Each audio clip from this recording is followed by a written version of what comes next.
Hello students, welcome to CRP academy. CRP একাডেমিতে তোমাদের সকলকে স্বাগত এবং প্রত্যেককে গুড মর্নিং। আমরা upcoming Kolkata police constable prelim 2025 পরীক্ষাকে লক্ষ্য করে প্রত্যেকদিন সকাল 7টা থেকে 40টি করে বাছাই করা প্রশ্নোত্তর সাথে এক্সট্রা নোটসের মাধ্যমে সম্পূর্ণ লাস্ট মিনিট সাজেশন প্র্যাকটিস করছি। শেষ মুহূর্তের সেরা প্রস্তুতি আমরা নিচ্ছি। আজকে আমরা 6 নম্বর প্র্যাকটিস সেট করব। শুরু থেকে শেষ পর্যন্ত দেখবে খুবই গুরুত্বপূর্ণ কিছু প্রশ্নোত্তর এবং এক্সট্রা নোটস রয়েছে। তো সিআরপি একাডেমিতে নতুন হয়ে থাকলে চ্যানেলটিকে সাবস্ক্রাইব করো, পাশে বেল আইকনটা প্রেস করে রাখো, সাথে আমাদের অফিসিয়াল টেলিগ্রাম চ্যানেলে যুক্ত হয়ে যাও। দেখো প্রথম প্রশ্ন কি বলছে, ভারতীয় উপমহাদেশে প্রাচীন স্থায়ী কৃষিকাজের প্রমাণ কোথায় মিলে? নিচে 4টে গুরুত্বপূর্ণ স্থানের নাম দেওয়া রয়েছে, সেই 4টে স্থানের মধ্যে থেকে কোনটা ভারতীয় উপমহাদেশে সব থেকে প্রাচীনতম স্থায়ী কৃষিকাজে প্রমাণ মিলেছে? এটা ভিভিআই প্রশ্ন, বহুবার পরীক্ষাতে এসেছে। প্রত্যেকটা প্রশ্ন চলাকালীন তোমরা নিজেরাই কমেন্ট বক্সে সঠিক উত্তরটা করার চেষ্টা করবে এবং আমার উত্তরের সাথে মেলানোর চেষ্টা করবে যে উত্তরগুলো সঠিক হচ্ছে কিনা। প্র্যাকটিসটা এইভাবেই হবে। তো 1 নম্বর প্রশ্নের সঠিক উত্তর হবে অপশন এ, মেহেরগড়। একটু ডিটেলস দেখো। 1974 খ্রিস্টাব্দে ফরাসি প্রত্নতাত্ত্বিক যা ফ্রাঁসোয়া জারিজ রিচার্ড মিডো মেহেরগড় সভ্যতা আবিষ্কার করেন। এটি একটি গ্রাম কেন্দ্রিক সভ্যতা এবং নব্যপ্রস্তর যুগে ভারতের প্রাচীনতম কেন্দ্র হলো মেহেরগড় সভ্যতা, এবং যেখানে চাষবাসের নিদর্শন বা প্রাচীন স্থায়ী কৃষিকাজের প্রমাণ মিলেছে। 2 নম্বর প্রশ্ন দেখো, রাজতরঙ্গিনী রচয়িতা নিচের কে? নিচের কোন ব্যক্তি রাজতরঙ্গিনী লিখেছেন?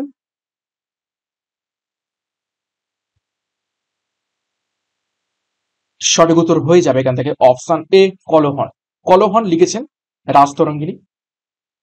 এবং এই রাজতরঙ্গিনী থেকে কি জানতে পারি আমরা? জানতে পারি থাকি কাশ্মীরের ইতিহাস, প্রাচীন যে কাশ্মীর রয়েছে কাশ্মীরের ইতিহাস আমরা জানতে পেরে থাকি।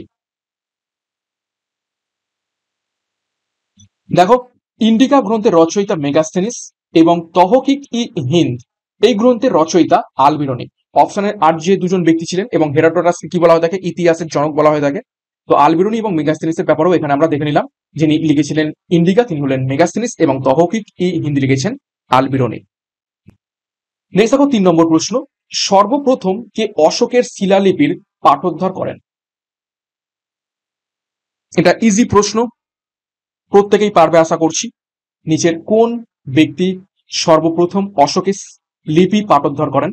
সঠিক উত্তর হয়ে যাবে এখান থেকে অপশন এ, জেমস প্রিন্সেপ 1837 সালে। নেক্সট দেখো 4 নম্বর প্রশ্ন, পাতশাহ নামা এর রচয়িতা নিচের কোনটি? তো পাতশাহ নামা এর রচয়িতা নিচের কোন ব্যক্তি? সঠিক উত্তর হয়ে যাবে এখান থেকে অপশন ডি, আব্দুল হামিদ লাহোরি এই পাতশাহ নামা গ্রন্থটা লিখেছেন। দেখো কিছু গুরুত্বপূর্ণ ঐতিহাসিক গ্রন্থ এবং সেগুলো কারা কারা লিখেছেন একটু দেখবো। অর্থশাস্ত্র লিখেছেন কৌটিল্য, কামসূত্র লিখেছেন বাৎসায়ন, মুদ্রা রাক্ষস লিখেছেন বিশাখ দত্ত, মৃচ্ছক টিকম লিখেছেন শূদ্রক, পবনদূত লিখেছেন ধৈ, গীত গোবিন্দ লিখেছেন জয়দেব, চরক সংহিতা লিখেছেন চরক, দানসাগর লিখেছেন বল্লাল সেন। নেক্সট একটি গুরুত্বপূর্ণ ঘোষণা, upcoming Kolkata police constable suggestion batch launch করা হয়েছে। একদম শেষ মুহূর্তের সেরা প্রস্তুতির জন্য, লাস্ট মিনিট সাজেশনের জন্য প্রত্যেকটি বিষয়ের ওপর থেকে তোমরা সাজেশন পাবে, সাথে ফুল মক টেস্ট। এবং গুরুত্বপূর্ণ ঘোষণা, WP foundation batch course 2026 launch করা হয়েছে সিআরপি একাডেমির তত্ত্বাবধানে আপকামিং সমস্ত পুলিশ পরীক্ষাকে লক্ষ্য করে। নতুন পুলিশ পরীক্ষার বিজ্ঞপ্তি খুব শীঘ্রই আসতে চলেছে ডাব্লিউপি, কেপি এবং আবগারি পুলিশ, এবং পরীক্ষার সিলেবাস ও এক্সাম প্যাটার্ন অনুযায়ী প্রত্যেকটা বিষয়ের প্রত্যেকটা অধ্যায় ধরে ধরে ডেসক্রিপটিভ প্যাটার্নে থিওরির মাধ্যমে তোমাদের ক্লাস করানো হবে। তার উপর থেকে প্রশ্ন উত্তর প্র্যাকটিস, মক টেস্ট এবং ক্লাসের পিডিএফ স্টাডি মেটেরিয়াল তোমরা পাবে। সম্পূর্ণ নতুন ভাবে, নতুন রূপে, নতুন ছবির মাধ্যমে ক্লাসগুলো সাজানো হচ্ছে এবং 10ই ডিসেম্বর থেকে ক্লাস শুরু হতে চলেছে। যোগাযোগ করো 9647553612 নম্বরে, বিস্তারিত ডিসক্রিপশন বক্সে পাবে, সেখান থেকে যুক্ত হয়ে যাও। নেক্সট 5 নম্বর প্রশ্ন, কুতুবুদ্দিন আইবক নিচের কোন আমলে রাজত্ব করেছিলেন? অর্থাৎ নিচের কোন সময় থেকে কোন সময় পর্যন্ত কুতুবুদ্দিন আইবকের রাজত্বকাল ছিল?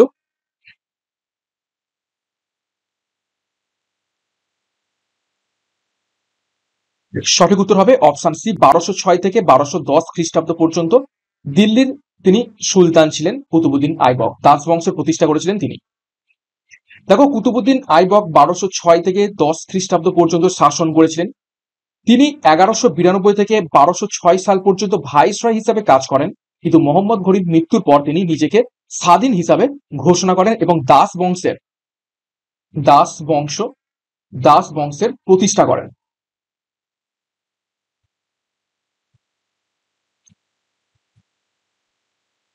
নেক্সট 6 নম্বর প্রশ্ন, নিচের কোন সুলতান গুলরুখি নামে ফার্সি কবিতা লিখতেন? নিচের কোন সুলতান গুলরুখি ছদ্মনামে বিভিন্ন ফার্সি কবিতা লিখতেন?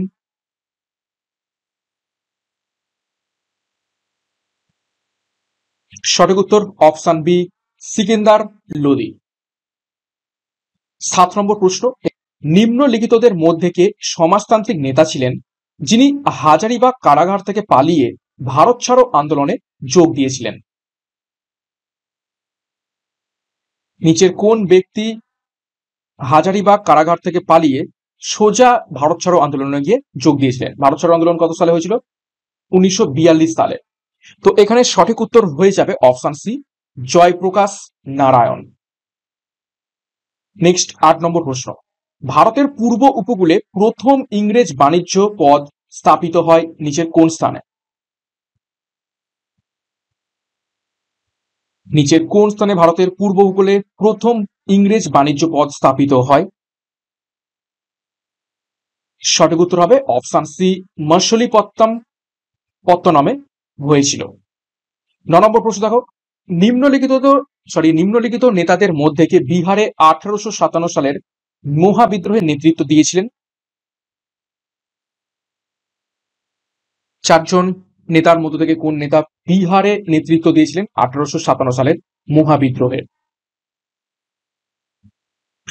সঠিক উত্তর হবে এখান থেকে অপশন সি কুনওয়ার সিং।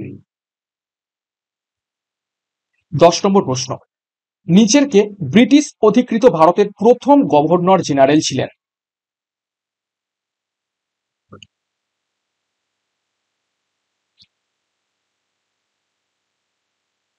দশ নম্বর প্রশ্নের সঠিক উত্তর হবে দেখে নাও option A William Bentinck British অধিকৃত ভারতের প্রথম গভর্নর জেনারেল ছিলেন। দেখো একটু ডিটেলসে, 1833 সালে চার্টার অ্যাক্ট উইলিয়াম বেন্টিং এর সময় পাস হয়েছিল। আইন অনুসারে বাংলার গভর্নর জেনারেলকে ভারতের গভর্নর জেনারেল হিসাবে ঘোষণা করা হয়েছিল এবং উইলিয়াম বেন্টিং ছিলেন ভারতের প্রথম গভর্নর জেনারেল, এবং সেদিক থেকে দেখতে গেলে বাংলার শেষ গভর্নর জেনারেল ছিলেন এই উইলিয়াম বেন্টিং। অর্থাৎ বাংলার শেষ গভর্নর জেনারেল উইলিয়াম বেন্টিং, বাংলার গভর্নর জেনারেল পদটাকে অবলুপ্ত করে দেওয়া হচ্ছে, তারপরে আসছে কি ভারতের গভর্নর জেনারেল। তো তিনি যেমন শেষ বাংলার গভর্নর জেনারেল, তিনি আবার প্রথম ভারতের গভর্নর জেনারেল। ড্যাম্পিয়ার হজেস লাইন নিচের কোনটির সাথে সম্পর্কিত রয়েছে?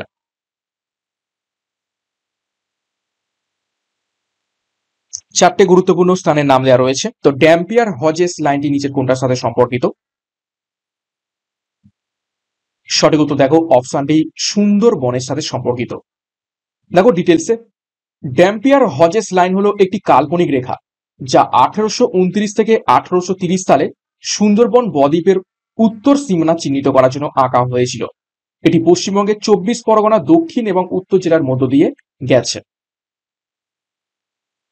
12 নম্বর প্রশ্ন দেখো, ভারতের নিচের কোন বন্দরটিকে ভাগের সন্তান বলা হয়ে থাকে? অর্থাৎ নিচের কোন বন্দরটির একটা ডাক নাম রয়েছে যেটা হচ্ছে ভাগের সন্তান? চারটে অপশন দেখো, পারাদ্বীপ, কলকাতা, কান্ডালা নাকি হলদিয়া? সঠিক উত্তর হবে অপশন সি কান্ডালা। এবং এই যে কান্ডালা, এটা হচ্ছে সম্পূর্ণ ট্যাক্স ফ্রি পোর্ট, কোন রকম এখানে ট্যাক্স দিতে হয় না। 13 নম্বর প্রশ্ন দেখো, হিমালয়ের নিচের কোন অংশটি তিস্তা ও ব্রহ্মপুত্র নদীর মধ্যে অবস্থিত রয়েছে?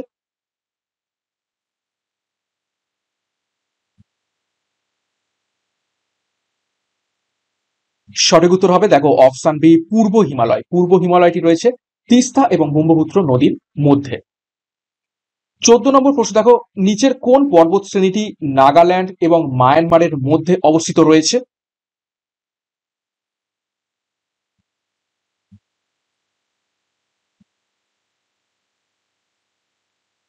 সঠিক উত্তর হবে অপশন ডি, আরাকানি উমা।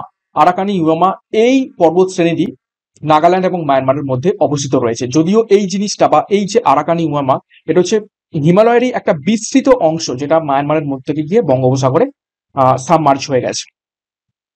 নেক্সট দেখো 15 নম্বর প্রশ্ন। দেখো, তাদের রাজ্যের সাথে শিখরগুলির মিলগুলির মধ্যে কোনটি সঠিক সেগুলো বেছে নিতে হবে। অর্থাৎ কিছু সর্বোচ্চ শৃঙ্গ দেওয়া রয়েছে বা শিখর দেওয়া রয়েছে এবং সেগুলো কোন রাজ্যে অবস্থিত সেগুলো দেওয়া রয়েছে, এবং এর মধ্যে থেকে কোনগুলো সঠিক দেওয়া রয়েছে খুঁজে বের করতে হবে। অপশনে তো দেখো, দোড্ডা বেট্টা এটা তামিলনাড়ুতে অবস্থিত, নন্দা দেবী এটা উত্তরাখণ্ডে অবস্থিত, আনাইমুদি কেরালাতে অবস্থিত এবং সবরমতী নাগাল্যান্ড অবস্থিত। তো এই চারটে দেওয়া রয়েছে, এই চারটের মধ্যে কোনগুলো সঠিক? তো 15 নম্বর প্রশ্নের সঠিক উত্তর হবে সবগুলোই সঠিক। অর্থাৎ দোদাবেত্তা নীলগিরি পাহাড়ের সর্বোচ্চ শৃঙ্গ এটা তামিলনাড়ুতে অবস্থিত রয়েছে, সঠিক। নন্দা দেবী উত্তরাখণ্ডে অবস্থিত, সঠিক। আনাইমুদি আনাইমালাই পর্বতের সর্বোচ্চ শৃঙ্গ সেটা হচ্ছে কেরালাতে অবস্থিত রয়েছে, সঠিক। এবং সবরমতী এটা নাগাল্যান্ডে অবস্থিত, সরমতী নাগাল্যান্ডে অবস্থিত রয়েছে। তো সঠিক উত্তর হবে এখান থেকে অপশন ডি। 1, 2, 3 and 4 চারটেই যে অপশন, চারটেই সঠিক এখানে দেওয়া রয়েছে। 16 নম্বর প্রশ্ন দেখো, ভারতের নিচের কোন কেন্দ্রশাসিত অঞ্চলে সর্বোচ্চ ম্যানগ্রোভ কভার রয়েছে?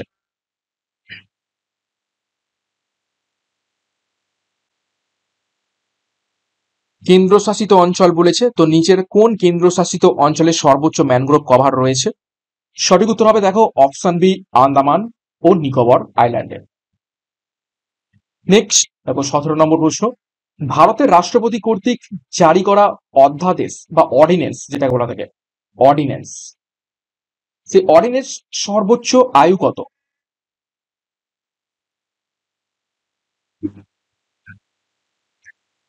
ভারতের রাষ্ট্রপতি কর্তৃক জারি করা অধ্যাদেশের বা অর্ডিন্যান্সের সর্বোচ্চ আয়ু কত? সঠিক উত্তর হবে এখান থেকে অপশন বি, 7.5 মাস। দেখো ডিটেলসে, ভারতীয় সংবিধানের 123 নম্বর অনুচ্ছেদে রাষ্ট্রপতিকে অধ্যাদেশ জারি করার ক্ষমতা দেয় সংসদের অধিবেশন না থাকলে, ঠিক আছে, হঠাৎ এবং অবিলম্বে উদ্ভূত পরিস্থিতি মোকাবিলা করতে নির্বাহীকে সক্ষম করার জন্য এই প্রক্রিয়াটি করা হয়েছে। যেহেতু একটি হাউসের দুটি অধিবেশনের মধ্যে সর্বাধিক ব্যবধান 6 মাস হতে পারে, তাই একটি অধ্যাদেশের সর্বোচ্চ আয়ু 6 মাস এবং 6 সপ্তাহ হতে পারে। 6 মাস 6 সপ্তাহ মানে কি প্রায় 7.5 মাস। নেক্সট দেখো 18 নম্বর প্রশ্ন, নিচের কোনটি ভারতের একজন নাগরিকের মৌলিক কর্তব্যের আওতায় আসে না? চারটে অপশন রয়েছে, চারটে অপশনের মধ্যে কোনটা মৌলিক কর্তব্যের আওতায় আসে না? চারটে অপশন দেখা যাক। দেখো, প্রাকৃতিক পরিবেশ রক্ষা এবং উন্নত করা। অপশন বি, বৈজ্ঞানিক মেজাজ মানবতাবাদ এবং অনুসন্ধান এবং সংস্কারের চিন্তা বিকশিত করা। অস্পৃশ্যতা দূরীকরণের জন্য প্রচেষ্টা করা। নাকি অপশন ডি, সবই মৌলিক কর্তব্যের আওতায় আসে। উপরে তিনটেই মৌলিক কর্তব্যের আওতায় আসে। তো সঠিক উত্তর কি হবে?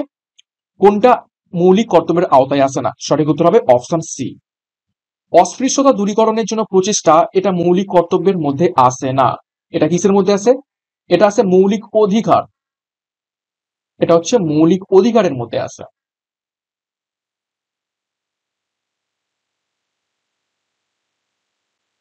এবং এটার আর্টিকেল কত? এটার আর্টিকেল হচ্ছে 17 নম্বর আর্টিকেল। 19 নম্বর প্রশ্ন দেখো, কোন আইনে পাবলিক সার্ভিস কমিশন প্রতিষ্ঠার বিধান করা হয়েছে?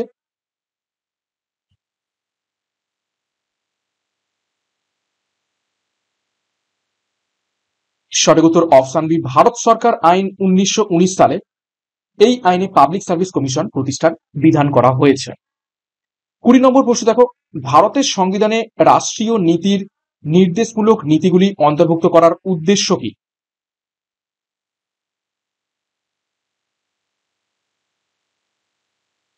20 নম্বর প্রশ্নের সঠিক উত্তর কি হবে? সঠিক উত্তর হবে এখান থেকে অপশন সি, সামাজিক, অর্থনৈতিক এবং গণতন্ত্র প্রতিষ্ঠা করা। 21 নম্বর প্রশ্ন দেখো, নিচের কোন ধারাটি রাজ্য সরকারকে গ্রাম পঞ্চায়েত সংগঠিত করার নির্দেশ দেয়? ভিভিআই প্রশ্ন। নিচের কোন ধারাটি রাজ্য সরকারকে গ্রাম পঞ্চায়েত সংগঠিত করার নির্দেশ দেয়?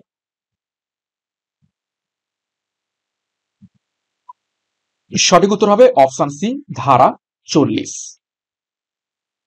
22 নম্বর প্রশ্ন দেখো, জাতীয় মানবাধিকার কমিশন কত সালে প্রতিষ্ঠিত হয়?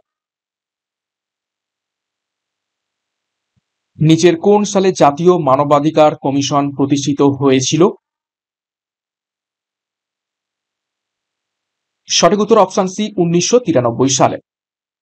দেখো, ঘূর্ণমান পরিকল্পনার সময়কাল ছিল নিচের কোনটি? ঘূর্ণমান পরিকল্পনা মিন্স রোলিং প্ল্যান।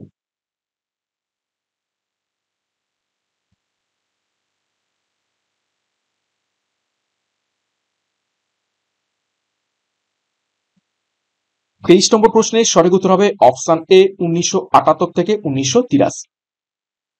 24 নম্বর প্রশ্ন, পরিকল্পনা কমিশন একটি নিচের কি ধরনের প্রতিষ্ঠান?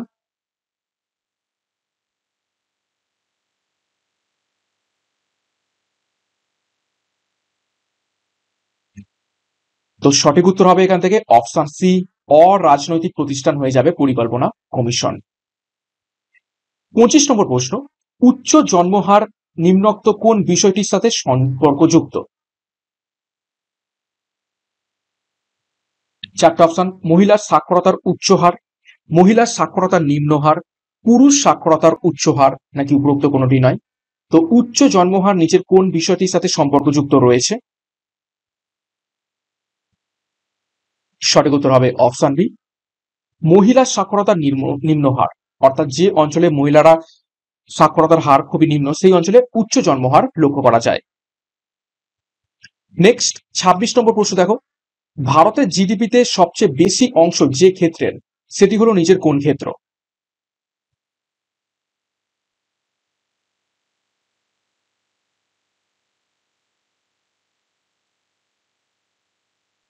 তো 26 এর সঠিক উত্তর হবে অপশন সি, পরিষেবা ক্ষেত্র বা সার্ভিস সেক্টর। সার্ভিস সেক্টর সব থেকে বেশি পরিমাণে জিডিপিতে অংশ দিয়ে থাকে। দেখো, নিচের কোন ক্ষারীয় ধাতব আয়নে হাইড্রেশন এনথালপি সবচেয়ে বেশি?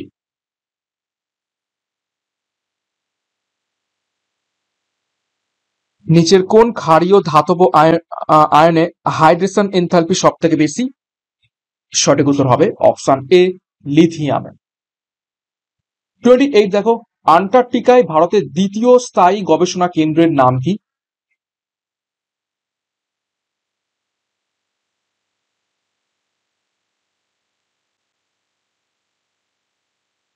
সঠিক উত্তর হবে এখান থেকে অপশন বি, মৈত্রী। আর দক্ষিণ গঙ্গোত্রী এটা হচ্ছে প্রথম,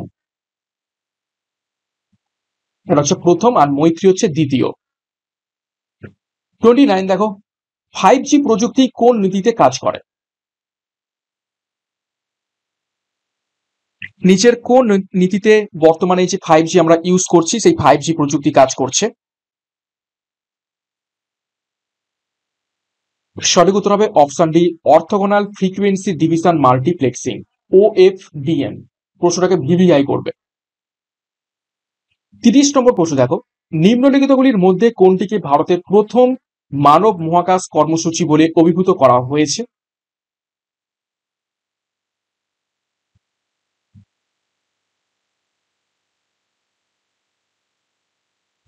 সঠিক উত্তর হবে অপশন বি, গগনযান। 31 নম্বর প্রশ্ন, বৈদ্যুতিক প্রবাহ শনাক্ত করার জন্য ড্যাশ যন্ত্রটি ব্যবহৃত করা হয়ে থাকে? নিচের কোন যন্ত্রটি ব্যবহার করা হয়ে থাকে বৈদ্যুতিক প্রবাহ শনাক্ত করার জন্য?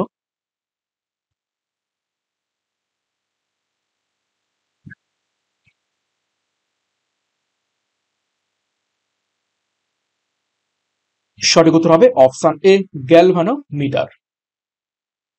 নেক্সট 32 নম্বর প্রশ্ন, বায়ুমণ্ডলের কোন স্তরে বেতার তরঙ্গের প্রতিফলন ঘটে?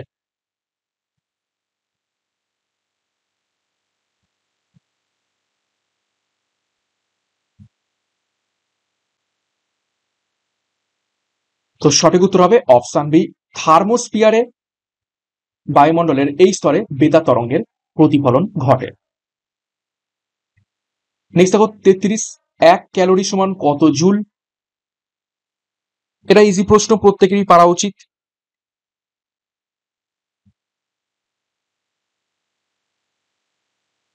সঠিক উত্তর হবে অপশন এ 4.2 জুল সমান 1 ক্যালোরি। 34, মানুষের মুখের চোয়াল কোন শ্রেণীর লিভার?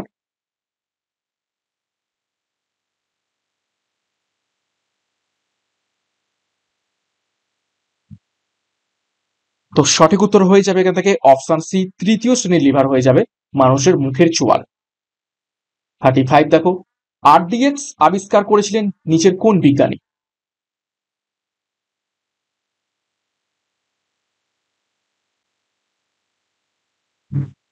আরডিএক্স একটি বিস্ফোরক। তো সঠিক উত্তর হয়ে যাবে এখান থেকে option C, George Frederick Henning, তিনি আরডিএক্স আবিষ্কার করেছিলেন। এবং আলফ্রেড নোবেল কি আবিষ্কার করেছিলেন?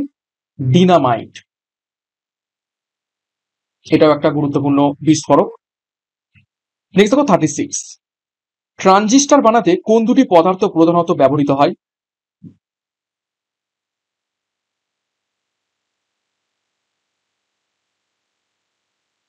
নিচের কোন দুটি পদার্থ প্রধানত ব্যবহার করা হয়ে থাকে ট্রানজিস্টর বানাতে?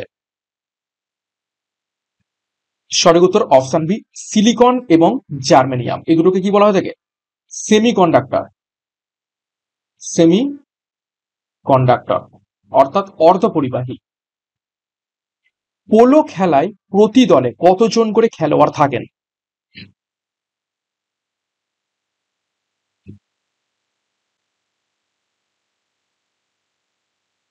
সঠিক উত্তর হবে অপশন এ, 4 জন করে খেলোয়াড় থাকেন প্রতি পোলো খেলায় প্রতি দলে। 38, কালো বিপ্লব নিম্নের কোনটির সাথে যুক্ত? Black revolution. Black revolution. সঠিক উত্তর হবে অপশন বি, বায়োডিজেল উৎপাদন বৃদ্ধির সাথে যুক্ত রয়েছে কালো বিপ্লব। 39 দেখো, ভারত কেশরী কাপ কোন খেলার সাথে যুক্ত রয়েছে?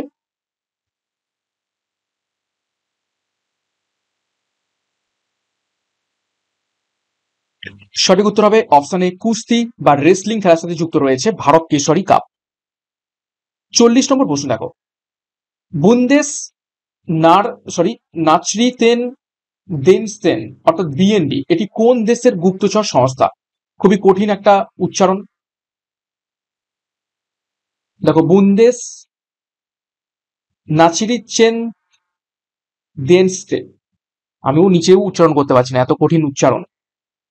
তো এটা কোন দেশের গুপ্তচর সংস্থা? তো সঠিক উত্তর হয়ে যাবে এটা অপশন এ, জার্মানি। তো এই ছিল আজকে ক্লাসের গুরুত্বপূর্ণ 40টি প্রশ্ন উত্তর। 40-এর মধ্যে কার কত স্কোর হয়েছে কমেন্ট বক্সে কমেন্ট করবে, এবং প্রত্যেক দিন সকাল 7টা থেকে ক্লাসগুলো ফলো করতে থাকো। এখান থেকে অনেক অনেক প্রশ্ন প্র্যাকটিস হবে এবং পরীক্ষাতে কমনও পাবে। ক্লাসটা শেষ করবো তার আগে গুরুত্বপূর্ণ ঘোষণা, Kolkata police constable suggestion batch একদম শেষ মুহূর্তে লাস্ট মিনিট সাজেশন পাবে, মক টেস্ট পাবে, ফুল মক টেস্ট এবং প্রত্যেকটি বিষয়ের উপর থেকে প্র্যাকটিস, সাথে foundation batch course upcoming police পরীক্ষাকে লক্ষ্য করে। এখানে সম্পূর্ণ সিলেবাস এবং এক্সাম প্যাটার্ন অনুযায়ী সম্পূর্ণ ফুল ব্যাচ কোর্স পাবে। পরীক্ষার যে সমস্ত বিষয় রয়েছে প্রত্যেকটা বিষয়ের প্রত্যেকটা টপিক ধরে ধরে ডেসক্রিপটিভ প্যাটার্নের থিওরির মাধ্যমে ক্লাস পাবে। তো যোগাযোগ করো 9647553612 নম্বরে পরীক্ষার সেরা প্রস্তুতি নেওয়ার জন্য। এবং সিআরপি একাডেমিতে নতুন হয়ে থাকলে চ্যানেলকে সাবস্ক্রাইব করো, পাশের বেল আইকনটা প্রেস করো, সাথে টেলিগ্রামে যুক্ত হয়ে যাও। তো আজকের মতো ক্লাসটা এখানেই শেষ করছি। প্রত্যেককে all the best, thank you, by.